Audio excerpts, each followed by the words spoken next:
Welcome to Ear Biscuits. I'm Rhett. And I'm Link. This week at the Round Table of Dim Lighting, we're tackling the issue of self-promotion. The question is, how do we feel about self-promotion? There's a lot of that. We never promote ourselves. We're constantly making stuff and then you gotta promote it. And I'm not apologizing for it. And I would say but there's a lot of psychology. Not just, we promote ourselves all the time in our own work, in our own properties, right? Yeah. This is not, we're not gonna talk about that as much as we're gonna talk about when you got to go on other people's shows, make media appearances, have a media day, and promote yourself. Yeah, so we're gonna pull back the curtain on what that's like, what our experience is, what our raw assessment of that. It seems like we have a negative view on it by the tone of our conversation at this point. It's definitely mixed. Because it's mixed. We're just fresh off of our Bleak Creek and we're conversations just fresh. Tour. We're just fresh. I mean, look at us. All black, man. Look at this. Look at these guys. Where are these guys going? I'm actually not that fresh. I'm a little bit jet lagged. You know, we're recording this on what is it? What day is it? Tuesday? Tuesday. I feel better today. I got back Saturday night. You don't feel like you bounced a little bit today? No. You went to the gym this morning, I did not right? go to the gym. See, that's it. Going to the gym bounces you into the day. I thought about not going, and you should have gone. You should have gone, man, because I'm feeling good right now. I want to fight somebody. I was gonna go yesterday. Sometimes I get that feeling I want to fight somebody. I'm in that mood right now. Well, you're not gonna get that from me. If you start fighting me, I'm just gonna roll into a ball. I'm kind of dressed like a boxer. You know, like he's got a hoodie and you're like just wearing a hoodie. Boxers wear hoodies. Well, yeah, they wear hoodies. They do things like this. They wear sweatpants and they jog. They wear like, and they jump rope and stuff. When they come to the weigh-in, they pull their hoodie over their hat. And sometimes they also have headphones on like this. I kind of feel like maybe I should get into that. Is it too late to get into that Logan Paul thing? I think that's probably already happened by the time you're hearing this. When fighters weigh in and they're wearing headphones, doesn't that make them weigh more? Yeah, it's when you want to wait. It's when you want to go up to the next level. Please count my headphones. No, you come to the weigh-in like that, and then you strip down into some colorful underpants. That's the way I do it, at least. So what I was trying to say was we are fresh off the Bleak Creek Conversations tour. For the past week, prior to recording this episode, we've been touring, doing what you might think is just a book tour, but we tried to make it really special, and like we had the documentary of us going back to Bowie's Creek. And then like making all the connections to how that ties into Bleak Creek. And we also released that on Good Mythical Morning. So we're basking in the public response to that, which is I'm very encouraged by. Oh yeah. But again, with the time change and the being on the road and a lot of flights and a lot of self-promotion, a lot of talking about yourself in other people's places. You know, so we're gonna unpack what that experience is like. But coming back home to my place, like it means it's so important to me, you know? I just start thinking about, I wanna be on my bed, I wanna be in my bed, I wanna be on my toilet, I wanna be on my couch, I wanna be in my backyard, I wanna be with my family and my dog, you know? I start thinking about, I start pining for these things, especially when in self-promotion mode. Right. So we took yesterday off. We didn't see or talk to each other. No. So let's start there. Let's start with our yesterdays. I had an interesting yesterday. Christy had a proposal for me. I was like, hey, let's hang out. Sent the kids off to school, and she's like, let's go get a pedicure. And I'm like, okay. Anytime you're paying somebody to like do something to you, I'm up for that. You know, a little self-pampering. But what I forgot, pedicures suck. I've had a pedicure once. I don't like people touching my feet. It was at the hotel we were staying at in I think like Cabo or something with Christy and I. That's the only time I've had one. And I had forgotten that I decided at that time that I did not like pedicures and I didn't want another one. Yep, that's when I decided. I remembered that when I was getting this pedicure yesterday. Here's the thing that I specifically remembered. it's not just that, and I agree with you, I don't like people touching my feet. For the longest time when I got a massage, I would say, nix the feet. I still say that. I don't want the feet, you know, there's like some tickling involved. But here's the thing for me, it brought back traumatic childhood memories. I was deathly afraid of my toenails being clipped. I certainly wouldn't do it myself, and my mom wouldn't, I would throw what I call a conniption. I would throw a tantrum and start. What age are you talking about? As young as I can remember, I mean, maybe 4 or 5 years old. But I'm pretty sure it continued into at least like 2nd grade. So after I knew you, I wouldn't. My stepdad, Jimmy, Mom had to call Jimmy and like grab my ankles and hold them down so that she could clip my toenails.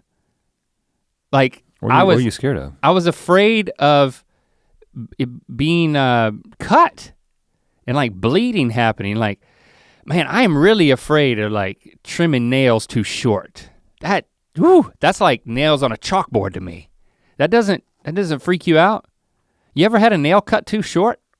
Well, yeah. It's not. I mean, I don't look forward to it. It hurts. It bleeds. I don't have a phobia of it. And then what makes it even worse is that then you have to wait for a week or so for it to grow out to the point where it doesn't feel like. I just start to feel like the whole end of my finger is gonna start nubbing off. I got nail problems. I mean, like you see what's happening there on those. See that? See how it detaches? Yeah, you got a lot of white white ends, but it's not like a French manicure. It's psoriasis. So you get psoriasis under your nail beds and the nail detaches. So this will go all the way down sometimes. And then it'll just Is that from, I thought you determined that was from diet. No, I've talked about your diet would fix it. Well, my diet causes it to not be nearly as bad, but I still have flare-ups. There's none on this hand right now. But you have it on your toenails too? Not as much on my toenails, but you can see like if I were to cut that nail down to where it needs to be, like there's a lot of like fleshy part. Like this is a normal person's nail. Like the nail goes to the end of the finger. Yeah, that's great. But that doesn't happen on any of my fingers anymore except that index finger because I've got nail problems. Well, I'm in there and it's like, I had to start like doing some deep breathing techniques. I didn't want to complain or like bolt out of there. I was like, maybe this is like therapeutic for me, like facing my fears. That's not what the pedicure's about though. I mean, I appreciate you trying to change your perspective, but so I'm like you're supposed to enjoy it. I'm doing some like deep belly breathing and then on my big toe, apparently I wouldn't say I have an ingrown toenail. But she did. It kind of goes in on the side and I cut the thing a little too short. So then she's like digging in there, like trying to do some sort of operation. And I'm like, oh gosh, this is horrible. Did your wife enjoy it or did she enjoy the results? I think she enjoys it. Some people don't. There was a little bit of a leg massage. Some people don't mind their feet being touched. I got over that. I don't enjoy, like the foot massage part of a massage just makes me laugh. I cannot just enjoy it. It either feels like it's ticklish or it just feels incredibly uncomfortable, but there's no, like it doesn't feel soothing in any way. And trying not to laugh makes it more uncomfortable, right? Because then you're kind of like squirming. Because you don't want to laugh. Like why not just come out and laugh? Because laughter's a nice release. Yeah, because then you just seem like the Joker. You don't want to do that, and you're just laughing in awkward times. Well, no, I think they would understand that like, hey, it's ticklish. They've encountered a ticklish person before. Yeah, so it's not like they would think you're demented or something. How do your toes look though? How do your nails look? Great? Good. They weren't painted or anything. I would definitely, if I'm gonna take that much time for something, it's definitely gotta be a massage next time. It can't be the pedicure. Yeah. But I think there are people who like, they never let anybody touch their toes. No, I said that backwards. They never touch their toes themselves. They only let other people do it. So it's just like, oh, I don't trim my nails. Somebody does that for me. You think that's true? I think that's gotta be the case. Yeah, I'd say a lot of people. Rich ladies. Yeah. Yeah. Yeah. Rich ladies don't touch their toenails. They let other people do it. It's hard to get down there and like really give it a detailed working. I didn't get a pedicure yesterday. What'd you get? Manicure? A manicure, yeah. You know, I did think about getting a manicure. I'm not gonna let him. I mean, what are people gonna do with that? There's nothing they can do. Oh, they could do a lot. Shine it up, trim it down. But Tame those cuticles. the unfortunate thing is that both of my kids were sick and had to stay home from school. Oh. And so then Jesse was like, well, I mean, I feel like we should stay here with them. And I'm like, I feel like we should leave them to themselves. I mean, Dad got a day off. He was thinking he was going to get to have a day date with his wife. Yeah. And so I still wanted that to happen. Sure. And she was like, well, what are they gonna eat? I was like, well, there's a kitchen. You know, there's a kitchen there, there's food in there. How sick were they? Were they like bedridden or they're just like sniffles? They were like, it was a cold and maybe a little bit of a fever for Shepard. So it was like, this would be irresponsible to let them go. To school, yeah. So did you leave them? Yeah, we did left you win? them. Yeah, and then Jesse. And when you came back, were they all right? They were still there. Yeah, so good choice. I mean, Jesse would say things like, she told him, she said, okay, there's some pasta in the refrigerator that you can, like some ravioli type thing, you know. Okay. It's like it's in the fancy Italian section of I call it the fancy Italian section of the frozen, of the cold part of the grocery store, where it's like the pasta that isn't frozen, it's in that plastic thing, yeah. And you can throw it in there and boil it up, and you feel a little bit more like a chef. All you did was boil some pasta. But it was never frozen, so it's like, it was never frozen, so it feels fancy. Yeah. It feels kind of like, you know, the Italian food version of a pedicure.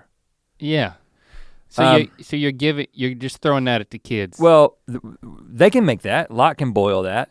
And then Jesse's like, well, what if he doesn't turn the stove off? I'm like, well, it'll just be it'll be a stove that is on. Right. Because yeah, stoves can be on, right? How long a stove is on doesn't necessarily increase the danger, right? But the burner could be off, but the gas could still be on. Then you got a problem. That's a problem, but that's kind of hard to do. Yeah. But I did text Locke and said, hey man, if you turn the stove on, make sure you turn it off. And he was like, okay. And when you got home, what was burned? Nothing. Nothing was burned. That's good. They had full bellies. And but what did you do? I went to a restaurant. Okay. Had a brunch-ish thing. Okay, had a brunch. And then we went grocery shopping. Oh yeah, now we're to it. Yeah. Romance. I could spend a lot of time in Whole Foods. Really? Yeah. Yeah, Whole Foods, Whole Foods is kind of like, there is a sense of discovery when you go there. Yeah. Unless you go there a lot. I don't. I don't go there a lot. So so it's kind of like, whoa, they got this fancy, they got a lot of fancy crap. Well, and then it's like, I wanted to come home and I wanted to grill something. Okay. And they just have, the meat section is just so impressive. The meat section? Have you seen the meat section? No. In Whole Foods? I mean, it puts other meat sections to shame. I'm more of a the weird beverage. They got weird beverages, and yeah. Peanut butter spread sections. They got that too. What did you get? Chicken thighs. That doesn't seem odd.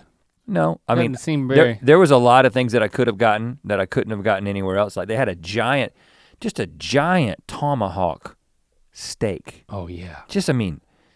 That's kind of just intimidating. Obscene. I don't even know if it would fit on my grill. And you don't want to mess that up. And can't go wrong with chicken thighs. But I do want to get one of those at one point. Daddy cooks a tomahawk, and then I just come in holding it by the bone and let the family eat off of it, like a giant meat drumstick. So you could rent like a cave. You could I'll go into a cave. No, I want to do it in the kitchen. Skins. You could show up with a big hunk of meat. And but no, I got chicken thighs. Man, chicken thighs. Can't beat a good chicken thigh on the grill, man. I put some rub on them. Boneless? No, Skinless? I went bone and skin on. Oh yeah. Even though I talked about getting boneless, but Jesse was like, no, you gotta get the bone in, and I understand why. It's just a little nastier to eat because of the dark meat, and you get down to the right next to the bone, and no matter how well you've cooked it, it's a little pink right next to the bone, and you're kind of like, did I cook this enough? Oh. And you're asking yourself that question. But no, put some rub on them, and then I cooked them on some hot charcoal. Then I put some barbecue sauce on at the end and let it caramelize a little bit, blacken them up a little bit. Mm-hmm. Also grilled some poblano peppers along with them. The California Fire way. roasted poblanos. Cut those up, put them in the middle of the table. You could have them along with your chicken. Everybody was happy with Dad for at least a little bit.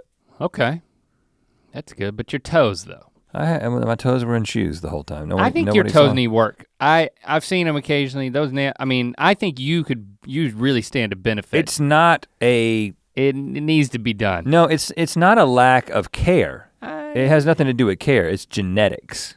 Yeah. I could get. They can buff it and shape it and they can do something. I don't. Why? For who? Who would it be for? You? Because it's not for me. I don't care. I feel like the way your nails grow, they grow up and out. No, they grow. They hug. They hug the end of the toe. They don't grow out. They just go around the toe. Well, that's good. Maybe you never need to cut them. Like a claw. It's like your toes have a helmet if you let it keep growing. A little nail helmet. I keep them trimmed for the most part. It's just they're just. It's a real long ways for you. They're just unsightly. Did you get down there to that toe? I don't try. To be honest with you, and this is probably sexist. I just don't trust a man with good-looking feet. Mm. I feel like he's up to something.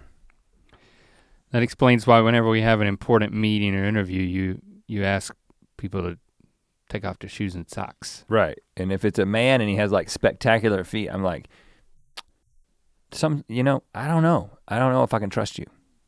Yeah, that's probably sexist. It's probably multiple things. I'm just being honest. Speaking of being honest, I want to be honest about what it's like to do the self-promotion. So we're gonna get into that. Well, I think on the calendar we called it Media Day. This was the day in particular. We did a number of things, but the day that I'm thinking about in particular is Monday of this past week when we're recording this, in which we had to in New York City. We had to get up. I'm just gonna give an overview of the day and then we can get into the details. Okay. We had to get up, get dressed, go to the Today Show first? I think so, yeah. Then we had to go to Condé Nast, who owns Wired and Vanity Fair. Do 3 videos with them. And then immediately go to The Tonight Show with Jimmy Fallon. And then go directly from The Tonight Show with Jimmy Fallon to the Bleak Creek Conversations. And that's why we showed up at that particular show in our suits. When I say it like that, it doesn't feel like it was a whole lot, but it certainly felt like a whole lot at the time. Well, especially with the time change. I mean, it's 3 hours difference, so you're having to get up and let's just say 3 hours earlier than we normally would. It definitely had not yet adjusted yet. So that's kind of, and it was the second or third day of having been on the time, that's when the jet lag really hits.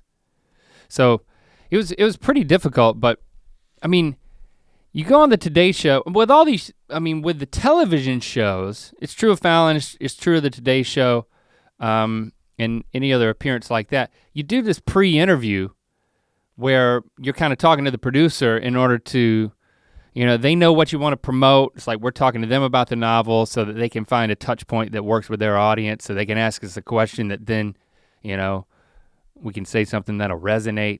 But then you also, you gotta try to get a funny story in there or like play a game or apparently, they're throwing more and more things at guest appearances in order to get people to watch them, We can unpack that more, but I think when we went to the Today Show and the Tonight Show, it's like we kind of knew based on the pre-interview with the producers what it is we were gonna be doing. But I will say that interview went, it was very short, but it went a lot, it actually wasn't what we had been asked in the pre-interview. Unlike Fallon, which we can get into in a second, but it's, well, let's back up a little bit and talk about thinking about what we were gonna wear, because that was the first thing that happened. So, all right, we have this wonderful stylist, Kimmy Aaron, who is the person who helps us figure out what we're gonna wear when we make these media appearances. If you think that we look good on Jimmy Fallon, you can thank Kimmy Aaron. Mm-hmm. And she also put together these looks for the Today Show, and then we had another day of stuff we needed to do. A Chicago thing, yeah. So I think that we have this, we've discussed this, we're comfortable in two different modes, typically, when it comes to what we're wearing. And that is casual. Whatever we would wear on Good Mythical Morning. Which is whatever we would wear on GMM. Which is basically what we would wear, if I was just getting up and going about my day. Right. And then we have very dressed up, sharply dressed, like we were on Fallon. Full suit, tie, socks that match, etc. I like to wear, it's fun to get dressed up every now and again. And especially when it's something that's important to us that, you can be justified getting that fancy. And a lot of people, being on the Tonight Show. A lot of people take a different tack when they go on the Tonight Show. Saw Tyler, Ninja. He went on the Tonight Show in a hoodie. He was dressed like I am right now, like a boxer getting ready to. Well, let's say a gamer. He was dressed like a gamer. And so he was like, okay, I'm not. And everybody does a different thing. And it's like we're like, no, I mean, we're going to dress up, but there's this what you might call a no man's land for us. Yeah. Which is this. Would you call it business casual? Well, it's called the way we looked on the Today Show. Yeah. So I had this like black jacket over a turtleneck and these tan pants and these black shoes. I would very rarely, if ever, choose to wear any of these things for myself, right? I mean, I thought you looked good in it. I mean, the pants that I wore were purple pants from a suit that I had, but then I had this sweater, this like thin, very dressy block pattern sweater that I wore with it. I thought yours was a little less. I actually would not, I would wear that on like a nice date. But not really, not in LA. There's very few places where you go on a nice date. Like you don't go out, at least I don't like go out for a date in LA, even at a really nice restaurant and wear a blazer. Yeah. I don't just like put a blazer on over stuff. I just, that weird in-between stage is I just can't find a way to be comfortable. But for the Today Show, we were given that. We were given something in this middle zone, the things and that we had ended a up wearing. choice. I will say that we have a choice. So Kimmy comes in, she has a spread of different clothes, and so she's going for this sort of updated, I would say elevated casual, a little bit dressed up, but a little bit dressed down look for the Today Show. Because that, if you look at what people wear on the Today Show, that's what they wear. And so, and also you're thinking about it's funny because we have conversations with our publisher who says things like, mostly moms are gonna be watching the Today Show at the hour that you're going to be on, in the fourth hour of the Today Show. And so we want you to impress moms. Right. And say something about the book that would make them want to buy the book for their teenager. So then we picked out these outfits that we just described to you, and then we packed them. And then we're talking on the flight, and we're like, man, it's like we're like fretting about these outfits. We're like, man, I just don't feel comfortable. And I'm saying things like, your jacket's so big. You're already so big. It's like, you make me look small. Why you gotta wear this big ass jacket that makes me look even smaller? And so that's my qualm. And you're like, well, I'm not even comfortable wearing this anyway. We don't have to talk about that, but I think that's in your mind. It was my overthinking of the ensemble. But you're like, I don't even wanna wear this anyway. I don't feel like it's not us. I don't feel as comfortable. It's like all the stuff that you just said. And so then we tell Jenna, we're like, so we're thinking about not wearing the clothes that Kimmy picked out. We're thinking about wearing the slightly less dressy clothes that she picked out for the Chicago thing on the Today Show. Yeah. So she's like, okay, I'll get those ready. And then we get a text from Stevie. And Stevie's like, so I heard you guys are thinking about not wearing the clothes that Kimmy picked out for you for Today's show. And I was like, uh-oh, here we go. Because I could tell. And this is obviously we have an incredible relationship with Stevie and we've been working with her for how many years has it been? 7 or 8 years. And this is often the nature of our relationship. This is what we want her to do. In fact, when you wished her happy birthday the other day, you said, right. Thank you for supporting us, disagreeing with us, and blankety blank. Right, because she's very good at what she does. And she's usually right. And so she was like, well, I do think that you want this to be an elevated look. You are trying to impress moms, and I think that, and she like sends us the pictures up, because once you get through in the wardrobe, you take a picture of yourself. She's like, this is what you're thinking about wearing, but this is what you could be wearing. I think you should go with what you could be wearing.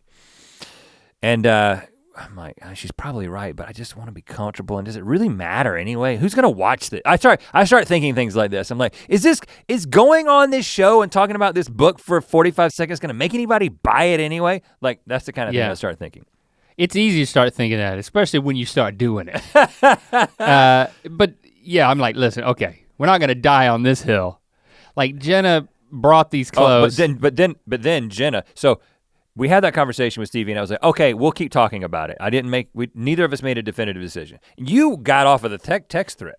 I think you went and to work out or something. You're like, I'm not gonna talk about this now. Yeah. So after some back and forth with Stevie, then I text Jenna and I'm like, okay, well, we may wear the other clothes. And she was like, I thought you might say that and I'm already got them ready. And then she knows what's up. And then she was like, I agree that that's what you should wear. So, okay. Jenna and Stevie now both think that this is what we should be wearing to impress all the moms watching the Today Show in the 4th hour. And so that's what we did. We wore it. And it's all a game. So I'm looking at this as like a case study. There's 2 different ways you can look at this as a listener, I'm thinking. One is, this is a game, and maybe you can see how it can start to wear on you, because it's like, no pun intended. Okay, I'm wearing something that I wouldn't naturally wear even on a date, but I'm doing it so that I can reach this perceived mom demographic. It's like, ugh. But then on the other hand, it's like, you got somebody who's bringing in like a spread of clothes and we just go, we're trying all this stuff on and somebody makes us look elevated. And isn't that fun? And I mean, it's definitely fun and it is. I think both are true. Especially when you talk about the suits and like being able to like look your finest and go on the Tonight Show for not the first, but like I think the 6th time. Yeah. It's freaking awesome. So it's like, no, it's great. We're not complaining. It's just we think it's amusing the games that you have to play when it comes to marketing. Well, I will say that in the moment, it is difficult for me to enjoy. Yeah. I am often, when I knew that day was coming, right? I was like, okay, we're gonna do the Today Show. And the day, by the way, for those of you who might be confused, if you were following along during the week that we recorded the Today Show, but then it aired that Thursday or Friday. So, but all this was done on the same day. I was thinking about that day, and you have so little control in those situations. Like for every situation that we were going into, we're not in control. We're not hosting. We're on somebody else's show. Mm-hmm. And I definitely don't look forward to it. I actually start thinking about, I have these like fantasies about being in my hotel room at the end of the night, going to bed. Yeah. And that is not necessarily a healthy way to see that day. When you wake up in the morning, you're thinking about, I just want to be back here going to bed because I'm anxious about the stuff that I have to do. And I don't want to overblow it. I'm not like, it's not a debilitating, it's not like it's not like an anxiety disorder. I'm not like super uncomfortable. It's just like, I have trouble getting myself to enjoy this. I'd rather be doing this on my own terms, but then, in the moment, especially depending on what it was, I think, when we were on Fallon and we were performing a song that we had written when we were 14, I was legitimately having a good time at that point. Yeah, that was amazing. But for the Today Show, I mean, the morning shows are like zoos. I mean, it's just like, with all the cages open, it's just, everybody's going everywhere in cramped quarters and you're being shoved here to wait and then come out here and then, let's meet the host and, they're putting blindfolds on you and you're eating a sandwich that they made. It's like, and we knew we were gonna do that and that was funny. And then we did the interview and it was like, okay, we knew we're gonna get a couple of questions about the book. We get the first question and because we wanna talk to the moms about the novel. We got all dressed up for you, Mom. You wanna hear about this novel? And so they ask you, what's the novel about? And you're like sharing what the novel's about. And then I'm like, okay, I know what my follow-up is just to kind of clarify, what I think is gonna resonate with the viewer. But I didn't even have a chance to get that in because they move so quickly. You're giving your answer about like the brief synopsis of The Lost Causes of Bleak Creek. And right on the heels of that, she says, you guys wanna play a game where we zoom in on food and you guess what it is? I was like, whoa, okay, sure. So, I've heard Joe Rogan talk about this. It's like being in a rock tumbler. Joe Rogan has talked about the fact that he's like, I hate doing morning radio and I don't wanna do like appearances and interviews.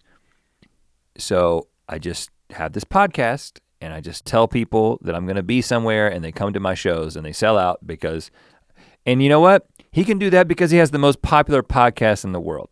We can't do that. If we just told you guys on GMM and Ear Biscuits about what we were doing, a lot less people would find out about it. So we don't have the privilege of being able to make that, but I understand the impulse because even the way podcasting in general, I mean, obviously we don't do interviews anymore, but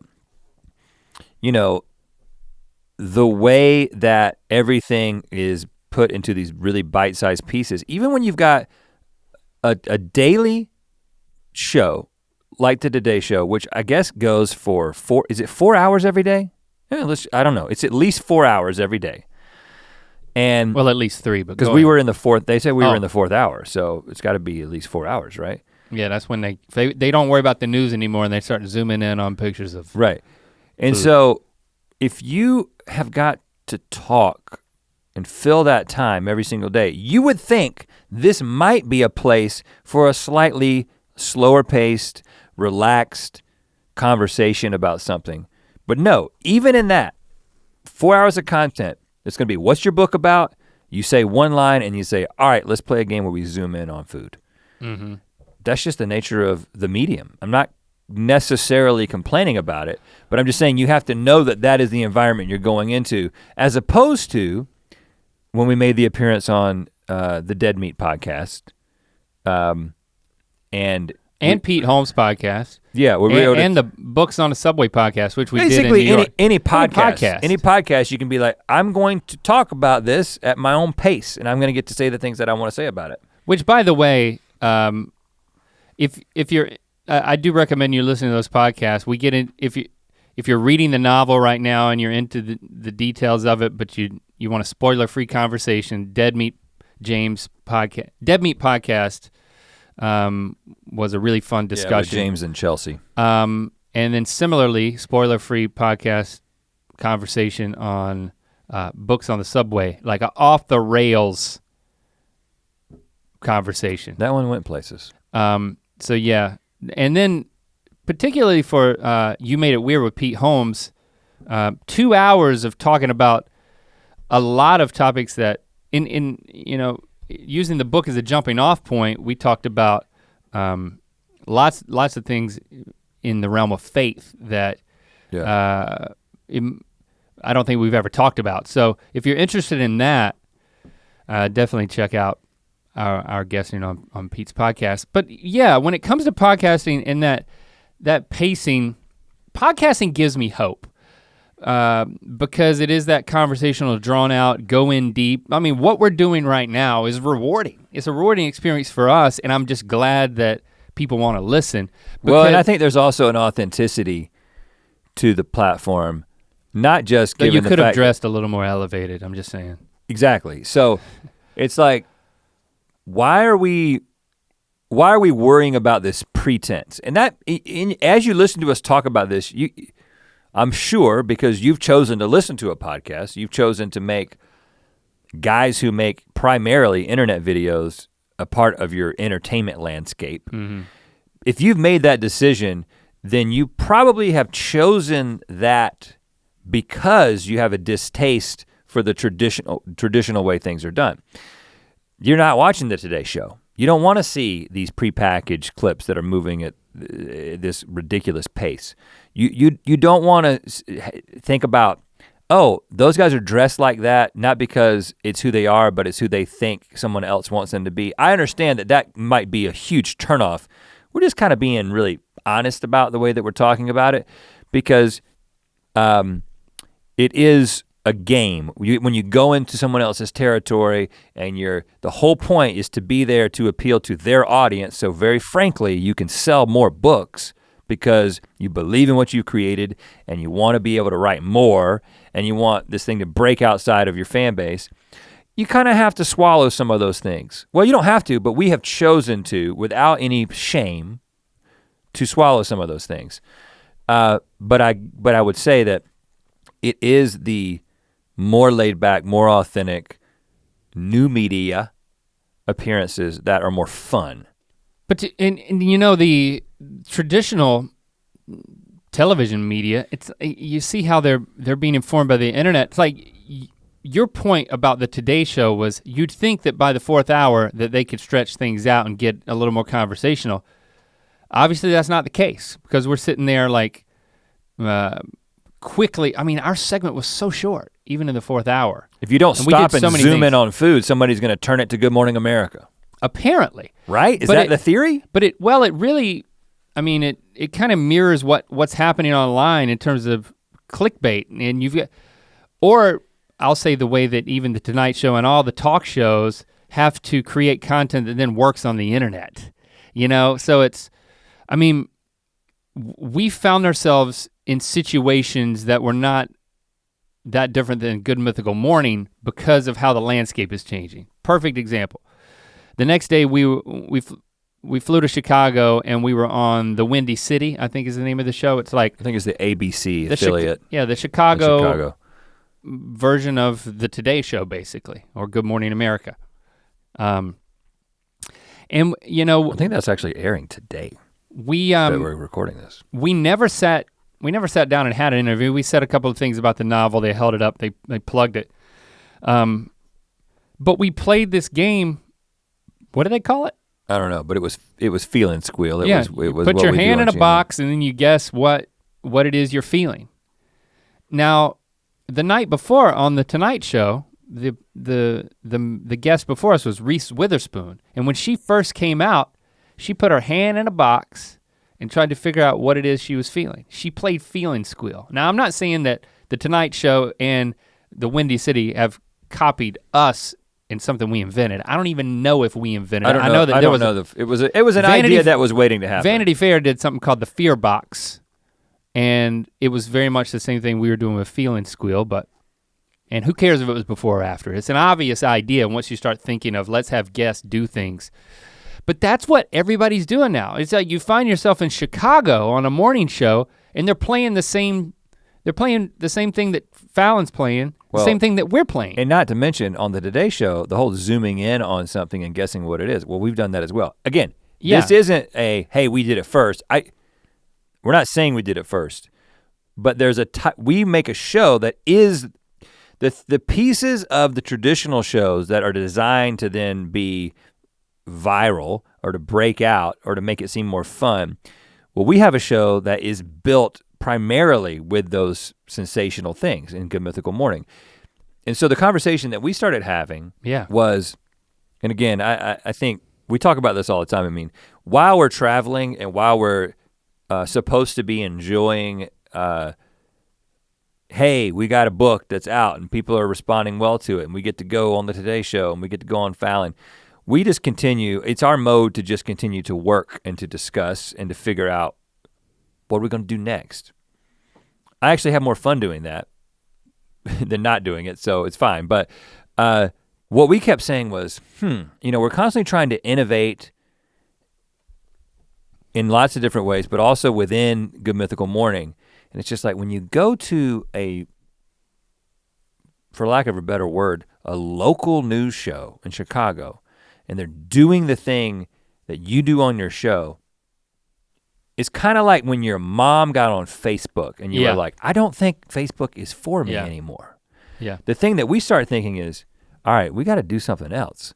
Now that they're doing it for the moms, now we gotta do something new that they can copy that if they want. But I kind of feel like the pressure to be like, all right, this has gotten all the way to this point. Let's find something else, which is it's a conversation we're constantly having. We're constantly trying to invent new things, but especially towards the end of a year when we're starting to think strategically about what 2020 looks like. We're just scratching the surface of that conversation. Yeah. But when it comes to Good Mythical Morning, it's like, as we talked about with Ear Biscuits, evolve or die. And we don't have the answers. And so I'm at a pretty unsettled point because I think we've started. Even with a fresh pedicure, you're still unsettled. Yeah, sadly. Interesting. Because I think we've identified this challenge and we said, and you read the tea leaves in the Windy City show and it's like, if they're doing what we're doing, then we need to be doing something else. So it's 100%. like not knowing what that is and absolutely knowing that it's not a big drastic change that happens overnight. The way that everything's set up with the way that we produce Good Mythical Morning, it's more like how do we continue to evolve, not how do we drastically change what the show is. But even within that evolution, like knowing strategically, like what's the long view? Identifying the problem but then not yet having the answers to me is an unsettling point. And I feel a little bit more engaged in the challenge of it right now than I have over the past few years, I think, when it comes to Good Mythical Morning. Yeah, I agree with that. And it's by no means not the only challenge that we're facing. I mean, creatively, there's lots of things we're trying to figure out. I think it was interesting that we've been having this conversation about innovation, and then we go and basically every single appearance that we make. Well, let's talk about the fact that I don't know when those videos are gonna come out, the ones that we shot for Vanity Fair, but we'll just talk about them. It doesn't matter. We did it. We did a lie detector thing, right? Well, we already done a lie detector thing. We've done a lie detector thing on our show, and we've also with our moms, but that's not what you're talking about. But we've done a lie detector thing for BuzzFeed, I think, like two years ago, right? And now we're doing another lie detector thing with whatever outlet that was. Vanity Fair. And so I think it's a funny video, but you start to get this sense that everyone is doing the same. They're looking out, they're seeing what works, and then they're trying to do it. Some people just do it exactly the way that they've seen it done. And it works. Yeah. Until it stops working. And I think we have to be the ones to find the next things that we're gonna try that other people will emulate. Well, it's a tall order, and we have an incredible team, and they're coming up with things all the time. Yeah, when I say we, I mean all of us as a team. I'm not just talking about the two of us. But I'm just saying that The question that's in my mind right now, and I don't know if I'm gonna be able to articulate this way in a way that makes sense to even me or anyone else. Try it in Spanish. Well, that would be even harder. That would be muy difícil. Okay, you've proven your point. Hold on, I think I just that was French and Spanish. Spanish. Yeah. Okay. El Francais. Yeah, what yeah, you just right, did. yeah. You know, well, France and I didn't Spain mean to derail are you. close to each other. You said you didn't there know. are some people who probably speak Franish. You said and you I didn't just know did if you could articulate your point, and then I made it even more difficult. I'm sorry. Well, you specialize in that. Oh, gosh. Pedicures and derailing. But the it would have been funny if you'd have just ignored it. I don't when I said know if, to me, it feels like it's not just finding the next box to stick your hand in, right? What's the next version of a box to stick your hand in? A box to stick your foot in? You know what I'm saying? Like you can get really close to it, but really what we're talking about a genre. We're not talking, there's evolution within a genre, and then there's the genre of it, there's an evolution of the genre. Evolution within the genre or evolution of the genre. Right, because and you talk about food. You talk about us eating so much food on our show. You can find different ways to, no pun intended, That's a genre. slice it. And it's like, okay, well, let's eat things from different places. I specifically remember, we still do come up with some ideas. I specifically remember when the international food thing was birthed or pitched to us. And it was like, hey, we're gonna play a game where you guys eat something from international fast food location around the world, and then you have to guess what country it comes from. And then I was like, can we make it physical? Can we make, like, what if we had a map and we threw darts at it and that was the way that you guessed? And that became a format that like no one else is doing, right? And then when the shuffleboard thing, it was an answer to, hey, let's guess when things came from and what's a fun way to like interact physically with a timeline. And somebody was like, shuffleboard.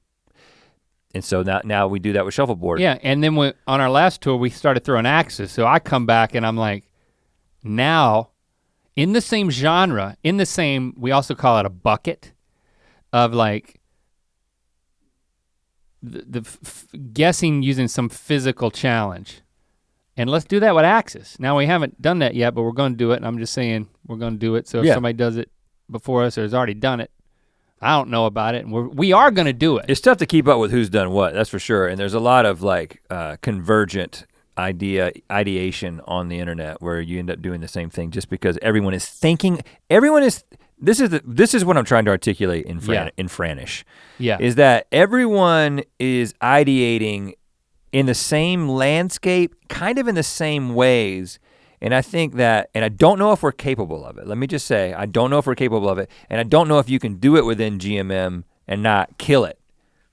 But I think the challenge that we're trying to approach is just like, how do you level up the genre as opposed to just reinventing the wheel and just making it a little bit flashier of a wheel? Yeah, and that's the conversation. Because you look at Fallon, how long can Fallon just have top-notch celebrity guests come in and put their hands in things or drink things, the same stuff that we're doing? He can probably do it a lot longer than we have because it's a television institution. And as much as I'd like to think, and maybe for some people, GMM is starting to feel like an internet institution, it's like we can't rest on that, whether it's true or false. I don't know, it doesn't matter to me at this point. And what matters is creating things that we're excited about within the context of the show, if I'm just looking at the show, and then that we also think will work, and that is a challenge. I mean, when I on One Stop on the Bleak Creek Conversations, we would always answer questions from the audience that were tweeted at us. And one question, let's see, because I'm trying to remember, I don't remember the question, but the answer was basically, well, why do we want to write a novel? And we talked about our passion for storytelling and once we had the opportunity, then our excitement to mine our shared experiences and our friendship and like pour that into a novel. And so much of it was about story though. But then the thing in my answer was there was another side benefit, something we didn't anticipate with saying yes to the huge project of writing a novel. And that was, it really got us back in touch with the roots of our friendship. Mm-hmm. So yeah, so we created that documentary in order to make the connections between the novel and our friendship in order to, I mean, not just to sell the book, but I mean, honestly, that's part of it. But I think, but then it became such an important project, just the documentary part. I think it was so important to us to reconnect with our friendship that we wanted to make sure that not only ticket holders to the conversation events, but everyone who wanted to see it, who's a fan of ours, could see it. And that's why we put it out as 3 episodes of Good Mythical Morning. As we're recording this, we're in the middle of the second day and we're already seeing the response. I don't know how many views it'll end up getting. You know, I think part 1 is doing pretty well. Here's the ironic thing, right? This documentary of us going back to our childhood homes, and part 1 is literally visiting the homes we grew up in, is not taking off as fast as a video that's just about food, right? However, there are a lot of people who are voicing their opinions about it and saying, I love seeing this kind of content from you. I love when you guys get out into the world. And obviously, you can't, there is no world in which we turn Good Mythical Morning into that, because I think even if you've never edited a video in your life, you probably have some appreciation for the fact that the 3-part documentary was a lot harder to put together than an episode of Good Mythical Morning. Like exponentially more time went into that. Sure, so that can't become Good Mythical Morning, and that's not what's on the table. Seeing the people's response to it, because it literally is putting into the GMM flow something that's completely unexpected and completely outside of the genre that we've established. I'm not saying we're gonna move into that direction. I'm just saying that it shakes things up and it gets our minds working. Well, I think in a different way. I think one thing that we know it already did was, I hope this happened. I think that it reminded people that the reason why Good Mythical Morning works is because of the deeply rooted friendship. It's not just about what are they gonna eat and gag into a trash can, you know? And I found myself saying that in answering a question at the conversations last week, and then people started applauding. It's like that. I mean, we didn't talk about that with every stop, but I think that the people who've made a decision to come to a Bleak Creek conversation, that's a very particular group of people. Sure. And those people are like, guys, I'm on board. Not just to watch you eat, I'm on board because of who you are and your friendship. And so we get that. But it's an interesting dance, right? Because if you lean completely into that, we probably wouldn't. Here's the ironic thing. Again, if I could speak Spanish or French, I'd be better at saying this. But the ironic part of this is that because we've chosen to create Good Mythical Morning in a certain way that is designed to kind of go out there and take advantage of the way people's online behavior on the platform of YouTube, the way the algorithm serves up videos and the way people click on things, the titles and the thumbnails and all that stuff that goes right into that point of decision of somebody clicking on the video. Because we've done that for 7 years, 16 seasons, we then have the privilege to write a book, make a documentary, get people to buy the book, get people to watch the documentary, put it on a channel where you've built this momentum doing all these things, and finding the balance, I feel like is what we're trying. We're trying to find the balance. That's what we're trying to achieve.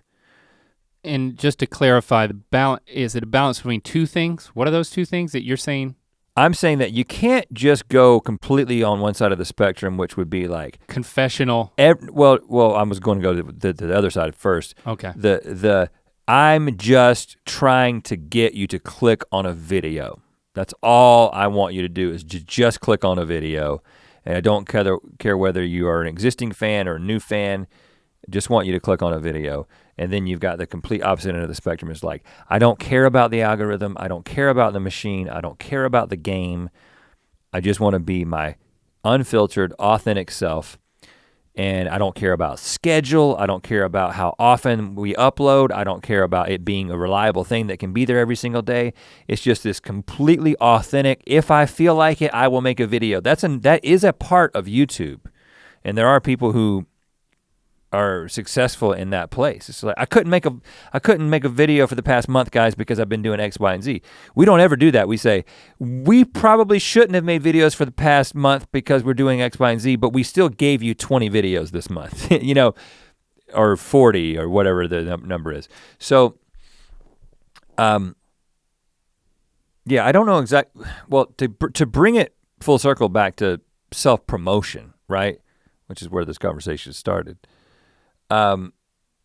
I do think that whatever the answers end up being to these questions and what is striking a balance and how does that work, I will say that I am personally much more interested in and excited about that documentary going out to our audience and them being able to make the connection between, oh, this is the world you guys grew up in. This is, like you tweeted, if you want to know why we are who we are, then watch this. Making that connection between us and then the work that we put out, right? Mm-hmm. Bleak Creek is a incredibly, deeply personal expression of our highest creative aspirations. Not only is it something that we feel great about, that we crafted it, but we feel great about the fact that it is so tied to who we are. And I would much rather be able to do that on our terms, being able to take that documentary and put it on in place of a show where we usually just sit at a desk and do something. Having the privilege to be able to do that, I'm much more excited about that exercise than I am going on somebody else's show, wearing the right thing, saying the right thing to get the right audience excited about the book. I'm gonna keep doing that. We're gonna keep doing traditional promotions for the things that we need to do. But what am I personally excited about? I'm excited about, the medium that we have freedom in. Yeah. I mean, unfortunately, we're not, the real choice before us, the thing that like I'm,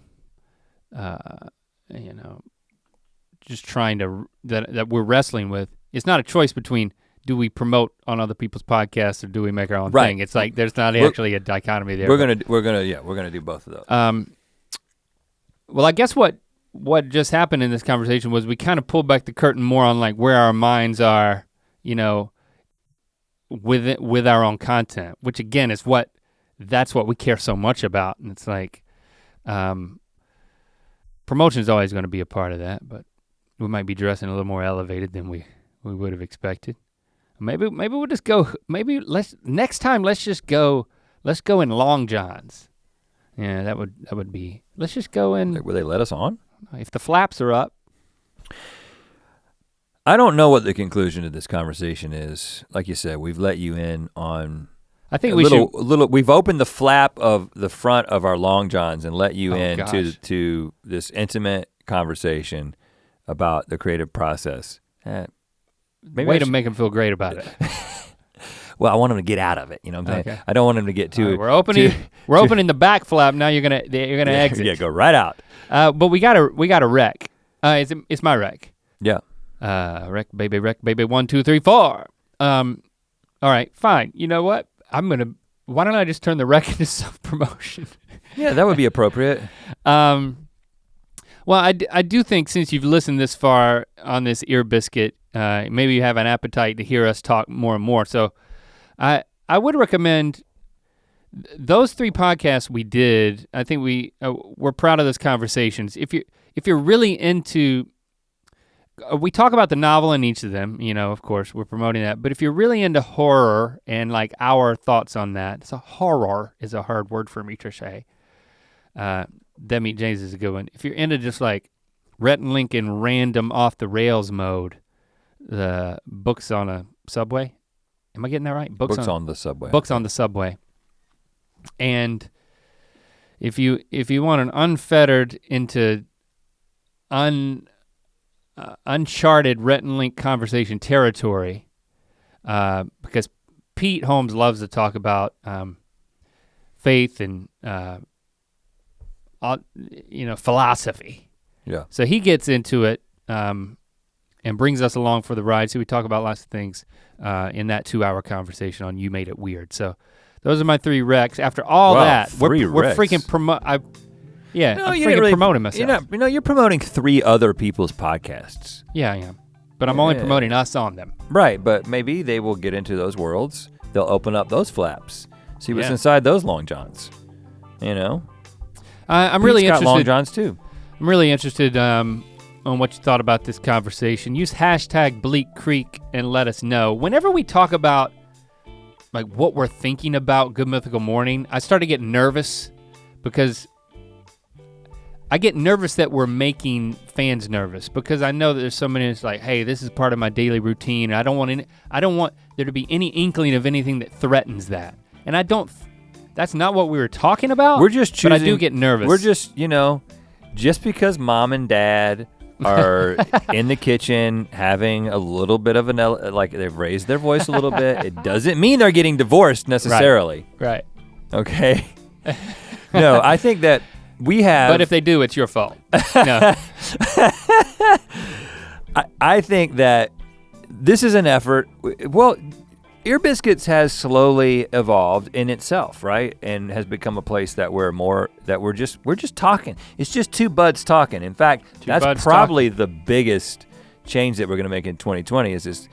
It's gonna be 2 buds talking, formerly known as Ear Biscuits. That's the first big announcement that we can make. No, we're not gonna do that. And no, nothing's gonna change in a way that nothing's being threatened. It's just we're letting you in. We're letting you into the conversation a little bit. Hashtag Bleak Creek, that's your way to engage. Oh yeah, because we don't know what the timeline on this is, but we are gonna do an episode where we do a spoiler-ridden, not a spoiler-free, but a spoiler-full discussion of the book for anyone who has read the book. And so we're gonna keep giving you some time to do that. Make notes of your questions or observations. Anything, it's not just gonna be questions. And if you haven't read the book, you don't wanna read the book, I'm hearing that a lot, where you can hear the book on Audible. More self-promotion. Yeah, well, we wanna talk about it. And we wanna talk about it as a family. Kids come downstairs, mom and dad have something when they want to discuss with you. It's the book they wrote. To watch more Ear Biscuits, click on the playlist on the right. To watch the previous episode of Ear Biscuits, click on the playlist to the left. And don't forget to click on the circular icon to subscribe. If you prefer to listen to this podcast, it's available on all your favorite podcast platforms. Thanks for being your mythical best.